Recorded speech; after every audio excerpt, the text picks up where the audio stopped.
Hello, I'm Darren Jordan. This is Counting the Cost on Al Jazeera, your look at the world of business and economics. This week, it's been a little more than a decade since the financial crisis. Will the pandemic push the banking and financial industry into another meltdown? More jobs are lost than during the entire global financial crisis, and millions more on the line as 2 billion people go into lockdown. As rich nations pick up lost paychecks, there's people on the margins of society that have no safety net, from informal workers in developing countries to migrants in rich nations. Who's looking out for them? Well, from a health emergency to an economic disaster, as the world grapples with the coronavirus pandemic, unresolved old wounds may trigger another financial meltdown. As rich nations spend trillions trying to keep businesses afloat, they're relying on banks to maintain the flow of cash to industries and offering loan repayment holidays to consumers. Well, in Europe, where banks have yet to recover from the 2008 North Atlantic financial crisis, despite €1 trillion from governments to prop up businesses there are fears bad loans will topple some banks and financial institutions. In the United States, President Trump's administration has been rolling back safeguards to prevent another crisis, relaxing rules on how much money banks should have on hand to cover losses, weakening stress tests and allowing more proprietary trade. Remember when banks would bet against their own clients? Well, for more than a decade, banks stopped using their own money to bet on markets, but they've lent money to hedge funds to do just that. Well, Bloomberg calculated President Trump's tax cuts had saved America's top 6 banks $32 billion. At the same time, these banks cut jobs, they slashed borrowing and ramped up payments to their shareholders. The financial crisis has cost US taxpayers an estimated $23 trillion. That's about $70,000 per American. And in Europe, despite politicians saying taxpayers would no longer be on the hook for bailouts, they're still happening. In December, Germany's $4 billion rescue of Norddeutsche Landesbank Girozentrale was approved by the European Commission. And that's where we're going to start this week. The German government is abandoning its policy of running a balanced budget. It plans to borrow €156 billion to protect business and industry. From Berlin, Al Jazeera's Dominic Kane reports. It's a scene that's being repeated around the world. Patients struggle for life, medics struggle for resources, and governments face growing demands for cash. In Berlin, the answer appears to be borrowing, lots of it, fully €156 billion. Ministers say they could do nothing else. In my view, it's cynical if some people now start discussions that health issues should come second and that economic issues take priority. The top priority right now is to limit the rapid spread of the pandemic to ensure that our health system is well prepared. But just as the virus attacks the population, so too does it the economy. Felix Bresser operates a cinema in Bonn. He worries coronavirus could kill his business. For me as a cinema operator, the situation is very bitter. Since mid-March, we are no longer allowed to have visitors. The fixed costs continue. We do not have any possibility to generate an income. This means that there is a loss every single day. Felix can access direct government money as part of the new package announced, but he wonders, is it enough? The state aid currently on offer is a step in the right direction. We've already tried accessing it. However, there are a lot of server crashes because everyone is visiting the same internet sites of the relevant authorities at the same time. To put this new borrowing into perspective, it's worth remembering that for the past 6 years, successive German governments have insisted on balancing the budget, praising the virtues of the so-called Schwarze Null, or Black Zero, effectively putting money aside for a rainy day. Which is why economists say, at least in the short term, this borrowing round is different. Well, it was always meant as having a balanced budget in normal times to make sure that in a serious crisis Germany has the room to spend. So if you're wondering whether this has softened those who are insisting on fiscal austerity and the Schwarze Null, that's not the case. It actually has strengthened and emboldened them to say the reason why we can spend so much to save our economy in this difficult time is because we saved in good times. So the Schwarze Null is not abandoned, it's just temporarily on hold. Another aspect of the government policy is to allow firms to move to what's called Kurzarbeit, short working, which means companies can use federal money to help pay their wage bills in the short term so that they don't necessarily go to the wall in the long term. And then there are the companies who depend on seasonal workers, such as in the food industry. Germany is about to enter asparagus season, and normally hundreds of thousands of workers from Eastern Europe would be crossing borders for the harvest. Now many cannot, and firms like Hubert Hernders in Bavaria are feeling the pain. Today we have seen some 20 to 25% loss. We preemptively have announced reduced working hours in order to make ends meet and not to miss any time limits. We have sent people on leave and we've tried to prepare for everything. That chimes with many firms across Germany who hope there is an end in sight to the coronavirus crisis, one which does not kill their business. Dominic Kane, Al Jazeera, Berlin.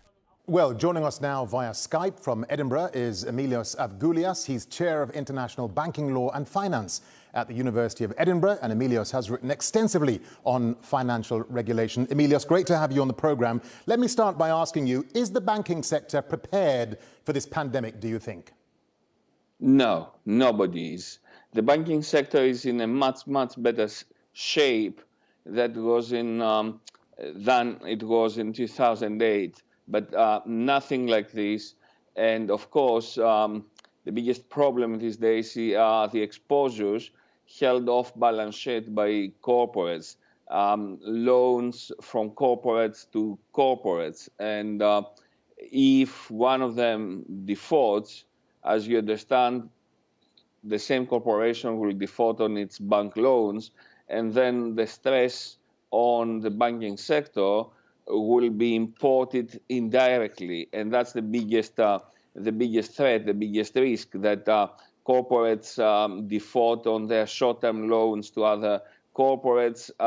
This is a form of shadow banking activity that was not regulated post-2008 and has created serious fragility, serious vulnerabilities to the global financial system. The other threat that the banks face is that this pandemic and the fall in GDP and the elimination of economic activity lasts for a very long time. Non-performing loans are accumulated, and as you understand, bank capital reserves, bank liquidity reserves are not sufficient to deal with this kind of crisis. Do you think lessons have been learned since the 2008 financial crisis then? We always fight the last crisis. So lessons had been learned and lessons have been learned, and measures are in place to fight a crisis that is similar to the 2008 crisis that started from the financial sector. It's impossible to say whether the shock, the impact of this type of crisis, which nobody could predict, a health crisis that would shut down the economies, is accounted for in the bank risk models, in the bank capital reserves, because it is not. What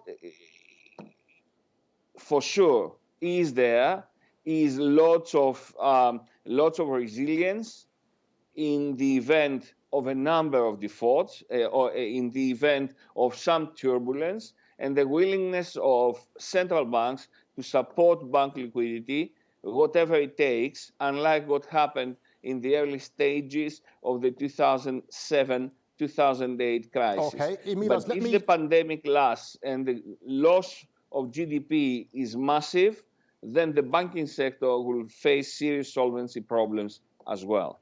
And companies during this crisis are already asking for bailouts. I mean, one of the big problems with the 2008 bailouts, Emilios, that was despite the massive cash injections into the banking industry, very little went in to help the real economy. Most of it went to dividends, it went to bonuses and investing in the markets. I mean, that's a big problem, isn't it? It is, and one hopes that this time what's going to be bailed out is the real economy, especially because there is no moral hazard problem. Nobody is really responsible for this type of health crisis and the fall in the GDP, the fall in economic activity. So one hopes that government money this time will go to bail out households in order to support household incomes and thus demand, so that not to have a demand shock as well as the supply shock that we face today. But the real economy needs serious injections of government money, and that should include self-employed people with no health insurance, no pension, no entitlements, and households which, of course, still need to face their day-to-day bills, food bills, the mortgage, their credit card loans, and so on. And it's an interesting point you make, Emilios, about the bailouts, because the European Central Bank has asked banks and other financial institutions to skip dividend payments so that they can cover their losses. There are others, though, but there are others who wish to go ahead and want to go ahead with these payments. That doesn't look good, though, does it? No, because what you do when you pay dividends to your shareholders or bonuses, you take cash out of the bank. And this is going to be cash that will be needed, will be required further down the road for the bank to withstand the pressure, to withstand the shock, and also its liquidity that could be used to roll over loans to small businesses or individuals or startups in order to avoid the wave of defaults. It's very selfish and irresponsible in this environment to defy the European Central Bank or the Bank of England or the other regulators and go ahead paying bonuses and dividends. We should be all together in this, and we should all share the pain. Otherwise, capitalism will become morally bankrupt as well as financially. Emilios, this time around, though, governments are trying to help businesses directly, aren't they? I mean, should governments take stakes in these businesses and make sure they don't pass on the money to shareholders, thereby enriching them? No, but they can put strings attached to the cash that they are pushing to the businesses. They can ask the business not to eliminate capacity for the post-crisis period. For a period, say, of 6 months or 12 months, you keep the same amount of employees, the same output, and so on. So it's very important that the money that goes into the private sector is safeguards jobs and safeguards individual incomes, as well as the viability of the corporation. Just a final point to you, Emilios. This is all very well for rich countries, but what about low and middle-income nations? How will banks cope there? And what can governments that are pretty stretched with big debts anyway, what can they do to help the banks and keep them alive? Well, that's a big question. And obviously what I said about the resilience of the banking sector this time around, at least for a time, doesn't apply to the emerging markets. What could happen there is that the World Bank especially could, and donor organizations could help the state with loans that do not have a conditionality. This is not the time for austerity. This is not the time to shrink the sovereign's balance sheet. This is a time of fiscal expansion. So international organizations like members like the World Bank, regional banks, or members of the G20 should be prepared. The rich, the wealthy countries, members of the G20, should be prepared to lend money to the smaller countries, the weaker countries, in order to stabilize their financial sector and their economy. The same should be the case with the IMF. The big fear with the IMF is that they might impose on these countries some senseless conditionality, even though these countries have done nothing wrong. It's a global pandemic. There's going to be, or there is a threat of a global financial crisis, and they receive money because they want to stay afloat, to stay solvent. At the end of the day, what is going to be the benefit for the global financial system, for the multilateral financial organizations and the G20 countries if we face 6 months down the line or a year down the road a wave of sovereign bankruptcies? What's going to be why that would be in anybody's game. So they should do their utmost to support their countries in order to allow them to support their financial sectors. Emilios, we have to leave it there. Thank you very much, Emilios Avgoulias, for talking to Counting the Cost. Thank you. Well, as the world grapples with a global recession, it's also witnessing the fastest pace of job destruction since the Great Depression. Tens of millions of jobs could be lost, despite trillions of dollars spent on saving businesses and industries. The hardest hit sectors are the airline, hotel and tourism industry. Many millions are on low pay and short-term contracts. Well, in the United States, more than 14 million people could lose their jobs. That's according to experts. Goldman Sachs says the economy could contract by as much as 34% and unemployment could rise to 15%. With unemployment already at a 45-year high, many workers in India's informal economy stand to lose their jobs as 1.3 billion people remain under lockdown. It's a similar picture in many low-income and developing countries. In the UK, the number of people seeking universal benefits soared to a staggering 950,000. Again, there are similar numbers in Spain and Italy. Well, as people around the world struggle with new anxieties around the COVID-19 pandemic, there's great concern among groups in the US who live and work on the margins of society, like undocumented workers and their families. Al Jazeera's Rob Reynolds reports now from Los Angeles. Juan Santillan is a day laborer. I work day to day, so I have to work. If I don't work, I won't have enough to cover the basic necessities.